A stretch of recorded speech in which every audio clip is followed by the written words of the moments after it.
Good morning class. In this video class, I'm going to explain you the assignment of your PT 8 syllabus. As you all know that tomorrow is your English oral exam.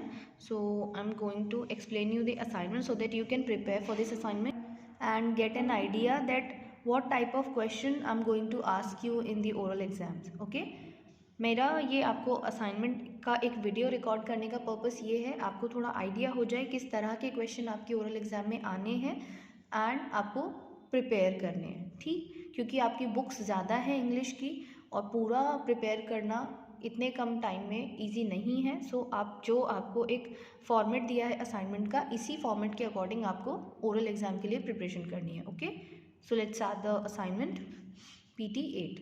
Answer the following questions. First question is how does the moon look at night? रात के समय moon कैसा लगता है। हमने एक chapter read किया था, ठीक है, द ब्यूटीफुल मून। उसमें हमने क्या पढ़ा था कि नाइट स्काई में मून बहुत ब्यूटीफुल ब्राइट दिखता है, ठीक है। The moon looks beautiful and bright in night sky, okay, और at night sky. Does the moon have light of its own? क्या मून की अपनी खुद की लाइट है? ये भी मैंने आपको एक्सप्लेन किया था उस चैप्टर में कि मून की अपनी कोई लाइट नहीं होती। No, moon has no light of its own, ठीक है, मून की अपनी कोई लाइट नहीं होती। How does it shine? अब मून की अपनी लाइट नहीं होती तो फिर वो शाइन कैसे करता है? मैंने ये भी आपको एक्सप्लेन किया था, मून की अपनी लाइट नहीं होती जैसे अर्थ की नहीं होती, ठीक है। तो मून शाइन कैसे करता है नाइट स्काई में? वो सन की जो लाइट है मून के ऊपर रिफ्लेक्ट होती है नाइट में, जिससे वो नाइट में शाइन करता है, ठीक है। Who were the first astronauts to land on the moon? वो कौन से पहले एस्ट्रोनॉट्स थे? एस्ट्रोनॉट्स कौन होते हैं? जो स्पेस में जाते हैं, ठीक है। तो कौन से वो पहले एस्ट्रोनॉट्स थे जो मून पर सबसे पहले लैंड किए थे? सो इसमें आपके हो गए Neil Armstrong and Edwin Aldrin, ठीक है। ये दो ऐसे पहले एस्ट्रोनॉट्स थे जो मून पर सबसे पहले लैंड किए थे, ठीक। Now fill in the blanks. Dash is not possible on the moon. Moon पर क्या पॉसिबल नहीं है? मून पर लाइफ पॉसिबल नहीं है, ठीक है। ये भी बैक एक्सरसाइज में मैंने आपको बताया था, मून पर लाइफ पॉसिबल नहीं है क्योंकि मून पर क्या नहीं है? Dash and dash are not present on the moon, क्योंकि मून पर एयर एंड वाटर, पानी और हवा, ये दोनों चीज़ें प्रेजेंट नहीं है, इसीलिए वहाँ पर लाइफ पॉसिबल नहीं है। क्योंकि ज़िंदा रहने के लिए पानी और हवा, खाना, ये सब चीज़ें होनी ज़रूरी है जो कि मून पर नहीं है, इसीलिए वहाँ पर लाइफ भी एग्जिस्ट नहीं करती। From the moon the dash looks beautiful. Moon से हम कौन से प्लैनेट को देखते हैं कि वो बहुत सुंदर दिखता है? मून से कौन सा प्लैनेट बहुत सुंदर दिखता है? वो क्या है? हमारा planet, blue planet earth. From the moon the earth looks beautiful. Now right the opposite words. यहाँ पर आपको ऑपोजिट वर्ड्स लिखने हैं। ये मैंने शॉर्ट करके इसलिए दिया है, आपको प्रिपेयर तो पूरा करना है, शॉर्ट करके आपको थोड़ा आइडिया हो जाएगा कि कौन कौन से टाइप के क्वेश्चन मैं पूछूंगी, ठीक है। ब्यूटीफुल का ऑपोजिट क्या होगा? अगली। ब्राइट का क्या होगा? डल। ब्राइट मतलब होता है चमकीला, ठीक है, जो चमकता है, और इसका ऑपोजिट होगा डल, मतलब जिसमें कोई चमक नहीं होती। होपफुल, इसका ऑपोजिट होगा होपलेस, ठीक है, मतलब किसी चीज़ की आशा होना होपफुल और आशा ना होना होपलेस। Underline the prepositions. सबसे पहले प्रेपोजिशंस मैंने आपको एक्सप्लेन किया था, ग्रामर ट्रोव का एक लेसन है ये। प्रेपोजिशंस क्या होते हैं? ये हमें पोजीशन बताते हैं, ठीक है, किसी भी नाउन या प्रोनाउन की पोजीशन क्या है वो बताते हैं, ठीक। जैसे आप ये देखिए, the deer ran swiftly across the field. Position बताएंगे या डायरेक्शन बताएंगे, ठीक है, यानी किस डायरेक्शन में कोई चीज़ जा रही है या आ रही है, यानी पोजीशन, डायरेक्शन, ठीक। सो यहाँ पर the deer ran swiftly across the field, यहाँ पर अक्रॉस क्या है?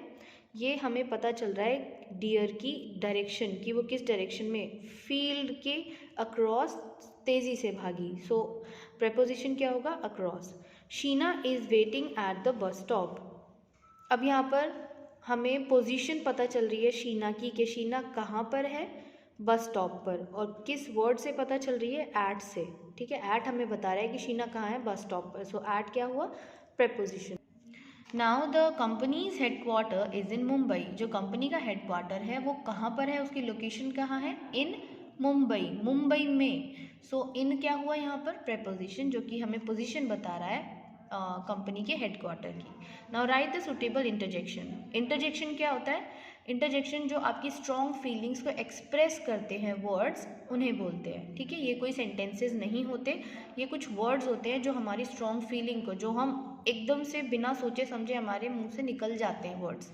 या तो हम बहुत ज़्यादा हैप्पी होते हैं, बहुत सैड होते हैं, बहुत एक्साइटेड होते हैं, बहुत शॉक्ड होते हैं। ठीक है, तो जब हम जिन वर्ड्स को बोलते हैं वो इंटरजेक्शंस होते हैं। ठीक,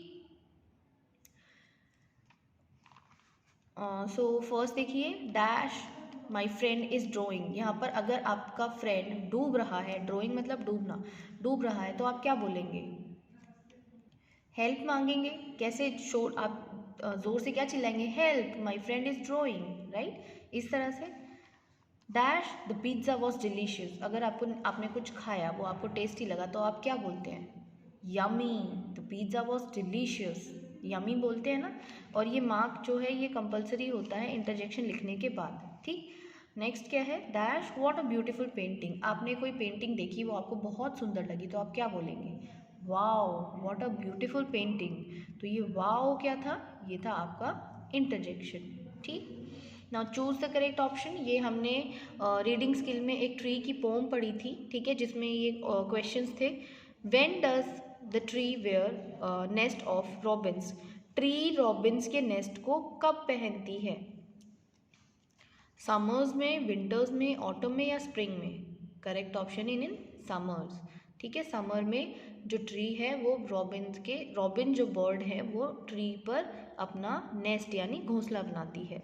who can make a tree, tree को कौन बना सकता है, पोएट, कारपेंटर, गॉड और नो वन।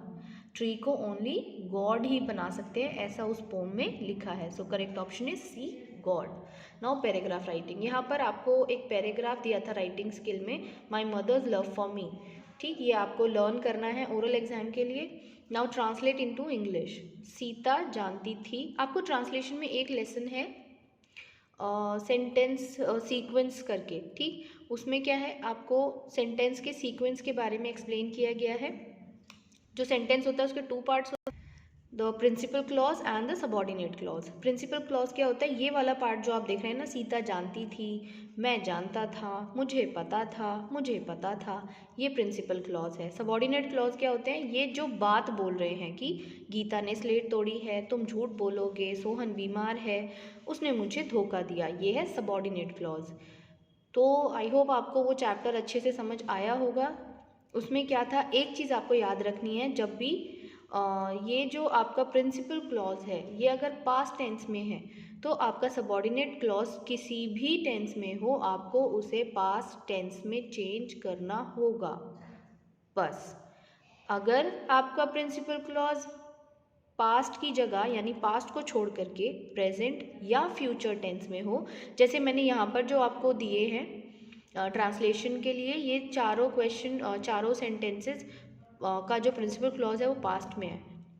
अगर ये ऐसा होता, मुझे पता है सोहन बीमार है, तो आप यहाँ पर प्रिंसिपल क्लॉज प्रेजेंट में है और ये सबॉर्डिनेट क्लॉज भी प्रेजेंट में है, तो आप इसको एज इट इज़ ट्रांसलेट करेंगे। जैसे आप देखिए, मैं जानता था की जगह होता मैं जानती हूँ तुम झूठ बोलोगे। अब मैं जानती हूँ प्रेजेंट में हो गया प्रिंसिपल क्लॉज, तुम झूठ बोलोगे फ्यूचर में गया सबॉर्डिनेट क्लॉज। तो ऐसे केस में हम सबॉर्डिनेट क्लॉज को चेंज नहीं करते। ओके, दो इम्पॉर्टेंट रूल्स हैं। पहला, जब भी प्रिंसिपल क्लॉज प्रेजेंट या फ्यूचर में हो तो सबॉर्डिनेट क्लॉज किसी भी टेंस में हो सकता है, ठीक है, उसको चेंज नहीं करना। अगर आपका प्रिंसिपल क्लॉज पास्ट टेंस में है तो आपका सबॉर्डिनेट क्लॉज जिस भी टेंस में हो उसको आपको पास्ट में ही चेंज करना होगा, यानी प्रिंसिपल पास्ट में, सबॉर्डिनेट पास्ट में। बाकी प्रिंसिपल प्रेजेंट एंड फ्यूचर में तो सबॉर्डिनेट भी किसी भी टेंस में चल जाएगा। क्लियर? मैंने आपको पूरा चैप्टर फिर से एक बार एक्सप्लेन कर दिया है। अगर आपको अभी कोई डाउट या कन्फ्यूजन है एग्ज़ाम असाइनमेंट या जो मैंने अभी तक एक्सप्लेन किया उसको लेकर, तो आप मुझसे पूछ सकते हैं।